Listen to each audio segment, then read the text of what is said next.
Shreya Jha, and today we are going to continue our series of most expected MCQs of Indian Logic Part 4. तो हमने हर एक video में जो है part 1 में हमने 15 क्वेश्चंस डिस्कस किए हैं। इसके अलावा पार्ट 2 पार्ट 3 में जो है हमने 20 क्वेश्चंस जो है ईच डिस्कस किए हैं। तो इस पार्ट करने के बाद जो है आपके 20 ईच 3 वीडियोस में यानी कि 60 + 15 75 क्वेश्चंस जो है मोस्ट एक्सपेक्टेड इंडियन लॉजिक के जो है आपके रेडी हो जाएंगे। और क्वेश्चंस को बिल्कुल समझ के कीजिएगा क्योंकि नए टॉपिक है। कहीं पर भी अगर डाउट आता है तो हमारी बुक भी ऑलरेडी PDF में अवेलेबल है, डिजिटल स्टोर से आप डाउनलोड कर सकते हैं। उसका लिंक भी इस वीडियो में जो है मेंशन है, इसके डिस्क्रिप्शन बॉक्स में आप देख सकते हैं।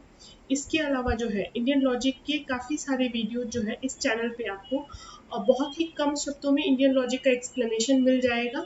आप वीडियोस को देखिए, समझने की पूरी कोशिश कीजिए। हालांकि नया टॉपिक है तो थोड़ा टाइम लगता है, बट इंडियन लॉजिक की सीरीज़ को है जो आपने बहुत ज़्यादा प्यार दिया है, तो ऐसे ही लाइक शेयर कमेंट करते रहिए ताकि ज़्यादा से ज़्यादा जो है हम लेसन्स इसमें ऐड करते रहें। आपको लगता है कि कोई और टॉपिक रह गया है इंडियन लॉजिक में, इंडियन स्कूल्स ऑफ फिलोसफीज़ पे आपको एक वीडियो मिलने वाला है बहुत ही जल्द।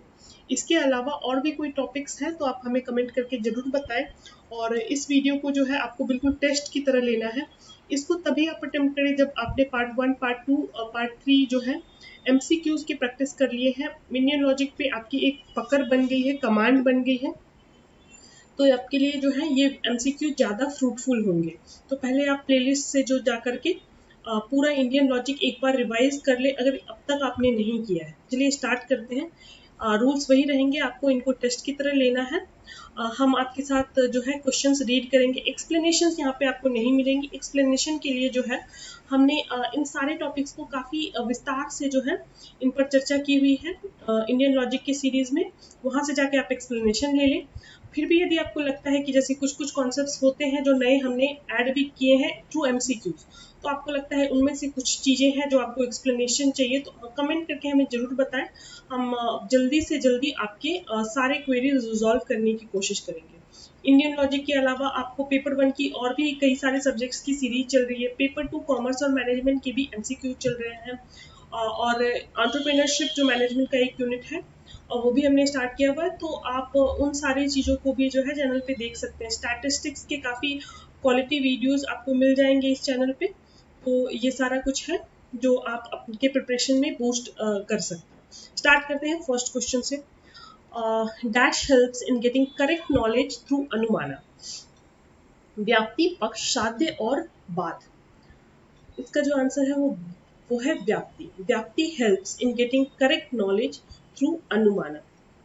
Next question, the only pramana accepted by Charvaka या फिर चरवाक भी कहते हैं। तो केवल एक प्रमाण जो है चरवाक एक्सेप्ट करते थे, मानते थे। वो कौन सा प्रमाण था? इन्फरेंस, कंपैरिजन, वर्बल टेस्टिमोनी या फिर परसेप्शन। तो इसका जो आंसर है वो है परसेप्शन। चरवाक जो है केवल प्रत्यक्ष प्रमाण को मानते थे। इस पर हम विस्तार से चर्चा करने वाले हैं जब हम पढ़ेंगे स्कूल्स ऑफ फिलोसफीज। नेक्स्ट, न्याय सिलोजिज्म हैज डैश स्टेटमेंट्स। न्याय सिलोजिज्म कितने स्टेटमेंट्स होते थे? तो हमने पढ़ा था 1, 5, 3 या 2। इसका आंसर है 5। इन 5 जो स्टेटमेंट्स है प्रतिज्ञा या फिर प्रतिज्ञा कहते हैं, हेतु, उदाहरण, उपनय और निगमन। इस पर हमने काफ़ी विस्तार से चर्चा की थी, तो आप जो है रिस्पेक्टिव वीडियो जा करके इनको रिवाइज ज़रूर कर लें। ये चारों याद रखिए। प्रतिज्ञा, इसको प्रतिज्ञा भी कहते हैं।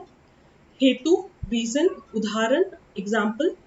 उपनय, reaffirmation, conclusion is nigamana. Example के थ्रू हमने इसको समझा था। ये क्लासिक इलस्ट्रेशन है नया स्कूल का, ये आपको किसी भी बुक में मिल जाएगा। नेक्स्ट क्वेश्चन, अद्वैत वेदांता एक्सेप्टेड डैश प्रमाण। अद्वैत वेदांत कितने प्रमाणों को मानते थे? सबसे पहले जब हमने इंडियन लॉजिक का ओवरव्यू लिया था उसमें हमने डिटेल में चर्चा की थी सारे स्कूल ऑफ फिलोसफीज कितने प्रमाणा को मानते हैं और कौन कौन से प्रमाणा है। तो अद्वैत वेदांत 1, 1, 6, 4 या 5। इसका आंसर है 6। अद्वैत वेदांत। और एक और स्कूल है जो 6 के 6 प्रमाणास को मानते हैं।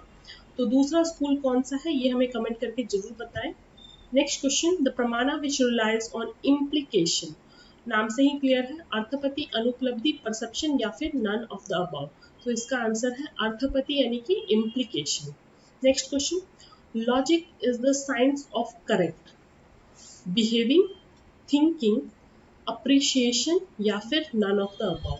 सो logic is the science of correct thinking, याद रखिएगा। Next question, the father of logic is, logic के जो है जनक किसको मानते हैं, जेएस मिल, अरिस्टोटल, सोक्रेट्स या फिर प्लेटो। इसका जो आंसर है वो है अरिस्टोटल, जिसको हम अरस्तु कहते हैं। नेक्स्ट क्वेश्चन, द वर्ड उपमान मीन्स, उपमाना का अर्थ इम्प्लीकेशन, कंपैरिजन, इन्फरेंस, परसेप्शन। तो सिलेबस में आपने देखा होगा कि हमारा जो ये सारे टर्म्स है वो हिंदी एवं इंग्लिश दोनों में मेंशन है, इसलिए हमने इस सीरीज को भी बाइलिंगुअल रखा है, specially for English students who have problem in understanding deep Sanskrit, because Indian logic जो है वो core philosophy का subject है, और philosophy except for those who are giving exam in philosophy बाकी सारे स्टूडेंट्स के लिए थोड़ा सा डिफिकल्ट होता है, बिकॉज ग्रेजुएशन तक हमने कभी फिलोसफी पढ़ा नहीं होता है। तो हमने जो है सीरीज को जो है इंटरचेंजेबली इन वर्ड्स को यूज किया है। जैसे उपमानक को हम क्या कहते हैं, उपमानक को हम कहते हैं comparison. So throughout the lecture you will see both the words to make you familiarise. तो अगर इंग्लिश में भी क्वेश्चन आता है या हिंदी में भी क्वेश्चन आता है तो आपको एटलीस्ट समझने में कोई दिक्कत नहीं होगी, और क्वेश्चंस जो है वो बहुत ज़्यादा डिफिकल्ट नहीं आने वाले हैं, बिकॉज हमें जो है बेसिक्स ही पढ़ने हैं, बेसिक्स हिंदी एवं इंग्लिश दोनों में हमें बस क्लियर होना चाहिए, फंडे क्लियर होना चाहिए, टर्म्स क्लियर होना चाहिए। नेक्स्ट क्वेश्चन, ऑर्डिनरी परसेप्शन को क्या कहते हैं, लौकिक परसेप्शन, योगिक परसेप्शन, अलौकिक परसेप्शन या फिर none of these. So ordinary perception को हम लौकिक कहते हैं, लौकिक यानी जो जगत से जुड़ा हुआ है। Next question, dash involves direct sense object contact, sense object contact यानी इंद्रियाओं की ऑब्जेक्ट से जो कॉन्टैक्ट है उसको क्या कहते हैं, शब्द कहते हैं, प्रत्यक्ष कहते हैं, अनुमान कहते हैं या फिर उपमान कहते हैं। तो इसको कहते हैं प्रत्यक्ष, जो हमारे इंद्रियाओं से जिसकी हम अनुभूति करते हैं। Next question, in Nyaya syllogism the statement to be proved, इसकी बात कर रहे हैं जिसको प्रूव करना है, प्रतिज्ञा या प्रतिज्ञा कहते हैं, साध्य, हेतु, निगमन। किसको प्रूव करना होता है, हमें प्रतिज्ञा को प्रूव करना होता है, स्टेटमेंट को प्रूव करना होता है। नेक्स्ट क्वेश्चन, तो हमने देखा है ये स्टेटमेंट है, द माउंटेन हैज फायर, इसको हम प्रूव करते हैं, और ये इसके डिफरेंट डिफरेंट पार्ट्स हैं। Next question, according to Indian epistemology the person who knows is, तो इसको हम जिसको जो जानता है, जो ज्ञाता होता है, जिनको पता होता है, उनको क्या कहते हैं, प्रमाता कहते हैं। अब ईज के लिए हमने ये सारी चीजें मेंशन कर दी है। प्रमा कौन होते हैं, प्रमा ट्रू नॉलेज है, एक बार रिवाइज कर लेते हैं। अप्रमा क्या है, अप्रमा जो है विपरीत होता है प्रमा का, प्रमा यानी कि करेक्ट नॉलेज, ट्रू नॉलेज। अप्रमा बिल्कुल याद रखिएगा, इसका बिल्कुल विपरीत होता है, उल्टा होता है। प्रमेय ऑब्जेक्ट को कहते हैं जिसका जो ऑब्जेक्ट ऑफ नॉलेज हो गया, और प्रमाता उसको कहते हैं जो ट्रू नॉलेज ऑब्टेन करता है, हु ऑब्टेन्स ट्रू नॉलेज। तो क्वेश्चन में यही पूछा गया था, according to Indian epistemology the person who knows is, जिनको पता होता है वो प्रमाता होता है। उम्मीद करती हूँ ये टर्म आपको याद रहेगा, इसको एग्जाम में कंफ्यूज नहीं होना है। प्रमा किसको कहते हैं, अप्रमा किसको कहते हैं, प्रमेय किसको कहते हैं, और प्रमाता किसको कहते हैं। इसका जो है एक नोट लेके रख ले, एक दो बार पढ़ेंगे तो आपको जरूर से जरूर ये टर्म याद रहेगा। ऐसे हमने क्लैरिफिकेशन की भी यहाँ पे एक कोशिश की है। उम्मीद करती हूँ आपको समझ में आ गया होगा, प्रमा, अप्रमा, प्रमेय या प्रमाता। आगे बढ़ते हैं, आगम कम्स अंडर, आगम किस में से आता है, कौन से प्रमाण में आता है, शब्द, प्रत्यक्ष, अनुमान या फिर इन्फरेंस। तो इसको आगम आता है शब्द प्रमाण में।